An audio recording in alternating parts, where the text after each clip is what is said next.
you. Welcome back.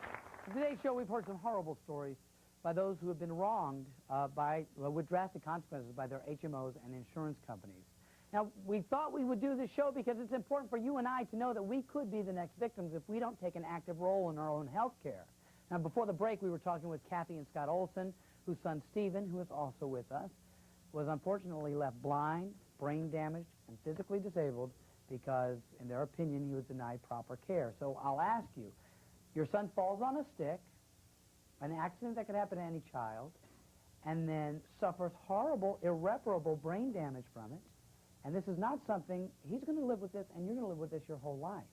At what point did your HMO, in your opinion, let you down? When they didn't give us the $850 scan. You asked for a CAT scan, Scott?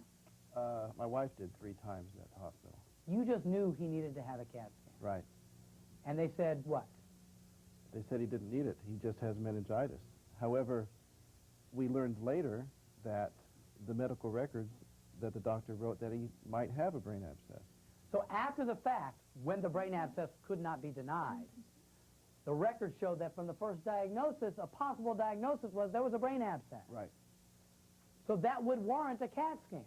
Correct. And you asked for the CAT scan 3 times. Right. And they said to you, we can't have the CAT scan for what reason? They said they didn't think he needed one. Guys, it's at this point that I say to you at home, I have no answers. I don't know how to fix the healthcare system, but I'm really angry and frustrated that this beautiful child now can't run and play like he did before. I think our biggest concern, too, not just with the healthcare system for us, but his sister has lost her best friend. He can't play the same.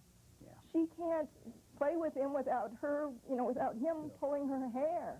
Yeah. And it's very hard. This is Stephanie, Stephen's sister. How old are you, sweetheart? 7. 7 years old. How do you feel about your brother? I liked it better when he could see because I used to play with him a lot. Now it's hard to play with him, huh? Mm-hmm. I know that probably hurts your heart. Well, you're still a very good sister to him, huh? Still play with him a lot? That's great. That's horrible. I know it breaks your heart as a mom. It breaks our hearts, and we're not even related to you. But it's just so avoidable, and the CAT scan's $850. Right. And you believe that if he'd had a CAT scan on that first visit, they could have addressed his brain abscess? We know it. The first thing that happened after we came back into the hospital with the paramedics was a CAT scan was done. And he had a brain abscess that shifted his left side of his brain past center into the right hemisphere.